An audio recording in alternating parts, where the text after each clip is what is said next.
தலை விதியை நிர்மாணிக்க கூடியது. ராம ஆண்டா என்ன ராவண ஆண்டான்னு போக முடியாது சகோதரர்களே. விலைவாசி ஏறி போச்சு, வரி ஏறி போச்சு, இன்னைக்கு கண்ணீர் வடிக்கிறீங்களே, நீலி கண்ணீர் மாதிரி எனக்கு தோணுது. ரெஸ்ட் ஆஃப் தி ஹிந்துக்களை கேட்கிறேன். ஓட்டு போடுற அன்னைக்கு ஜாயிண்ட் லீவ் வருதுன்னு கொடைக்கானலுக்கு ஊட்டிக்கும் போய் குழு குழுன்னு இருந்தீங்கல்ல, உங்க கடமைகளை செய்ய மறந்தீங்களே. நாகரிக் சிஷ்டாச்சார் என்ன வலியுறுத்துது? அரசாங்கம் எதிர்பார்க்கின்ற 100% கடமைகளையும் குடிமக்கள் ஆற்ற வேண்டும். அதுல பல சிரமங்கள் இருக்கலாம். லைன்ல நிக்கிறது உங்களுக்கு சிரமமா இருக்கலாம், பல முறை மனு போடுவது உங்களுக்கு சிரமமா இருக்கலாம். அந்த சிரமத்தை இந்த தேசத்திற்காக நீங்கள் ஏற்றுக்கொள்ள வேண்டும் என்று ராஷ்டிரிய ஸ்வயம் சேவக சங்கம் இந்த தேசத்தவர்களின் மன்றாடி கேட்டுக்கொள்கின்றோம். உங்களுடைய கடமைகளை தயவு செய்து நிறைவேற்றுங்கள் அப்படி சொல்லி அதெல்லாம் செய்யணும். ஓட்டு போடுறது மட்டும் கடமை இல்லை. போலீஸ்காரர் இல்லைன்னா ரெட் சிக்னல் இருந்தா கூட நம்ம அடிக்கடி கேள்விப்பட்டிருப்போம். கிரீன் இருந்தா மெதுவா போகணும், எல்லோ இருந்தா வேகம், ரெட்டுனா அதிவேகம். ஸ்வயம் சேவகர்களுக்கு அல்லது மற்றவர்களுக்கு நீங்க சொல்லணும், பக்கத்து வீட்டுக்காரனுக்கு சொல்லணும், உன்னுடைய கடமைகளை, குடிமக்களுடைய கடமைகளை நீங்கள் சரியா செய்யணும். கேள்வி கேட்கறதுக்கு எவனுக்கு உரிமை கிடையாது. உன்னுடைய கடமையை செய்யாதவனுக்கு என்னையா உரிமை கேடு உனக்கு கேட்குது? உரிமையை நீ கேட்கிற நியாயம்தான். கடமையை செஞ்சியா? அப்ப அது என்னோட கடமை, நான் பண்ணாலும் பண்ணுவோம் பண்ணாட்டிமோ. அப்ப உரிமையை கேட்கறதுக்கு உனக்கு ரைட்ஸ் கிடையாது. சொல்லுங்க, குழந்தையிலிருந்தே சொல்லி வளர்த்துங்க. இந்த தேசம் நல்ல தேசமாக, வல்லரசு தேசமாக மாற வேண்டும் என்று சொன்னால் இந்த தேசத்தில் இருக்கக்கூடிய அத்தனை பேரும் தங்களுடைய கடமைகளை மிகச் சரியாக ஆற்ற வேண்டும். 60% பேர் ஓட்டு போடுறான். அதுல 3 கட்சி இருக்குது. அதுல 30% ஓட்டு, 60% பதிவாகுது. அதுல 30% ஓட்டு வாங்குறவன் ஜெயிச்சு ஏதோ ஒரு பதவியில் உட்கார்ந்துக்கிறான். கொந்தளிச்சவன் பூரா ஊட்டியிலையும் கொடைக்கானல்ல இருக்கிறான். 70% பேர். இது என்ன மாதிரியான ஜனநாயகமாக இருக்க முடியும்? பிளேட்டோ சொன்ன 2000 வருஷங்களுக்கு முன்னால் படிக்காத பாமர மக்கள் தேர்ந்தெடுக்கக்கூடிய ஜனநாயகத்தை போன்ற ஒரு தற்கொலை இந்த உலகத்தில் எதுவும் இருக்க முடியாது. பிளேட்டோ சொன்னான். 2000 வருடங்களுக்கு பின்னால கூட பிளேட்டோவோட சொல் அமிர்த வச்சனமா இருக்குது. ஐயா, மாற வேண்டாமா?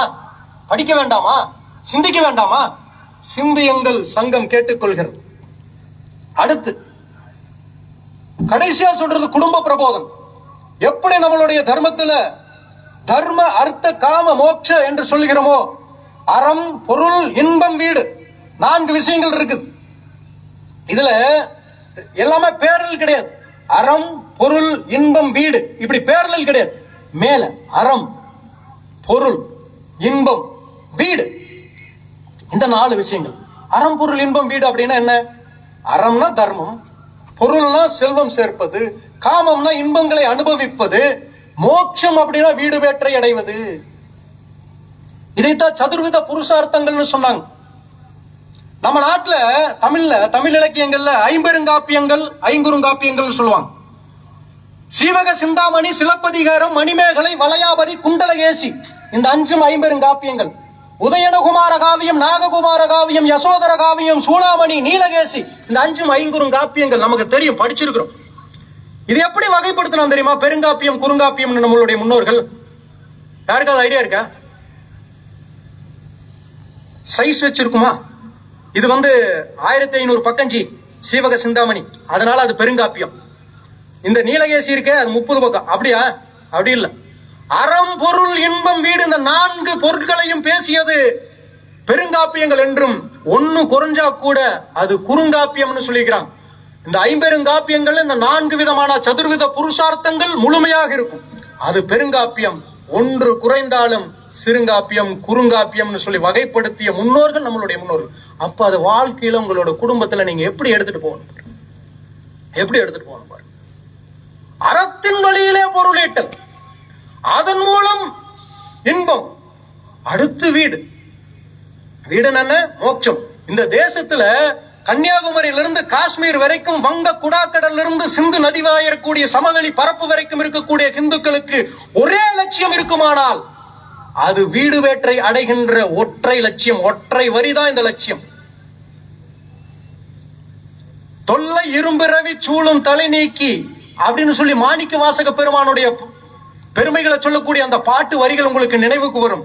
அதுல மாணிக்க வாசக பெருமான் சிவபுராணத்துல சொல்லுவாரு, புல்லாய் பூடாய் புழுவாய் மரமாகி பல்விருகமாகி பறவையாய் பாம்பாய் கல்லாய் மனிதராய் பேயாய் கணங்களாய் வல்ல அசுரராகி முனிவராய் தேவராய் செல்லா நின்ற தாவர சங்கமத்துள் எல்லா பிறப்பும் பிறந்தளித்தேன் எம்பெருமான், மெய்யே உன் பொன் அடிகள் கண்டு இன்று வீடு உற்றேன்.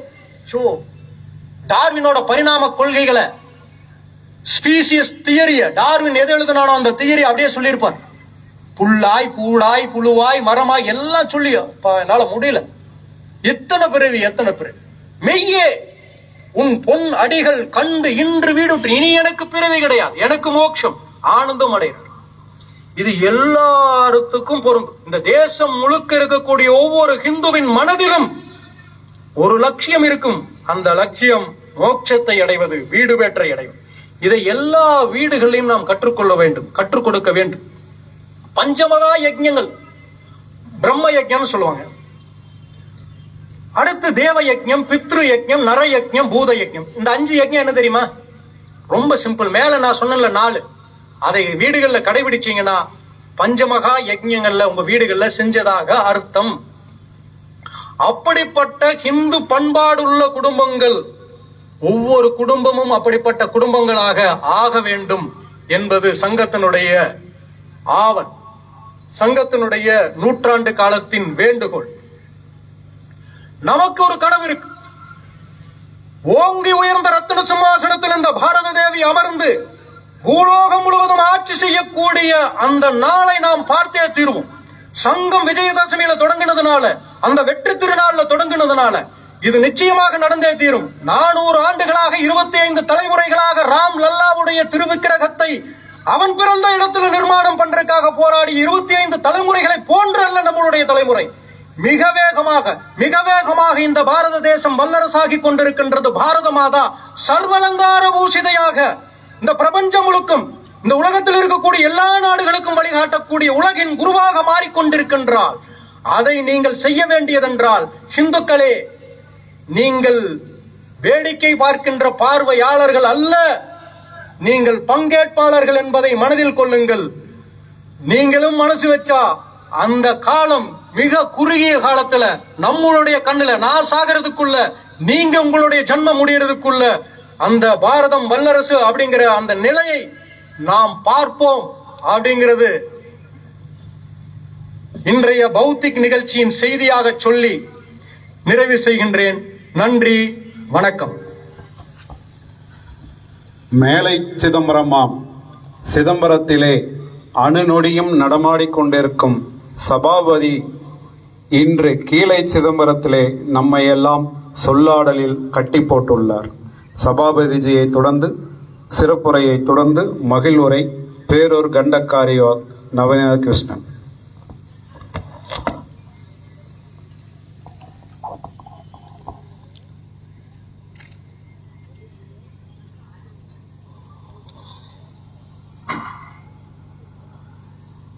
மேடையில் அமர்ந்திருக்கும் பெரியோர்களுக்கும் வரவேற்பு குழு உறுப்பினர்களுக்கும் நிகழ்ச்சிக்கு வருகை தந்த சான்றோர் பெரியோர்களுக்கும் சுயம் சேவக சகோதரர்களுக்கும் சகோதர சகோதரிகளுக்கும் குழந்தைகளுக்கும் மற்றும் மைதானம் தந்து உதவிய நிர்வாகத்திற்கும் இந்த மேடையில் ஒளி அமைத்து கொடுத்தவர்களுக்கும் பக்திரியாளர்களுக்கும் காவல்துறையினருக்கும் எங்களது மகிழ்ச்சியை தெரிவித்துக் கொள்கிறோம்.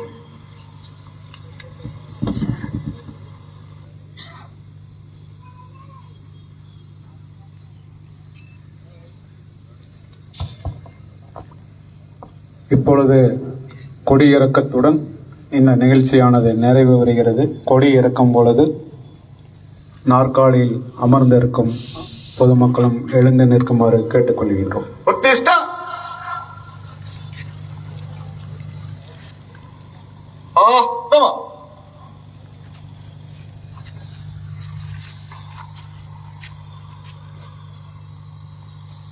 संगा तक्षा ध्वज प्रणाम हो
சங்க வி க.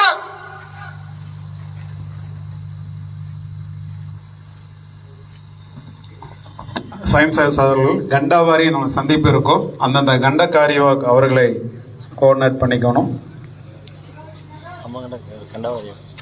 அங்கங்க நிறுத்தி நம்ம அந்த விஷயங்களை எடுத்துக்கலாம். சங்கியா விஷயம், கணவேஷ் அந்த விஷயங்களை நம்ம கண்டக்காரியோகிட்ட தெளிவுபடுத்திட்டு போயிடுவோம்.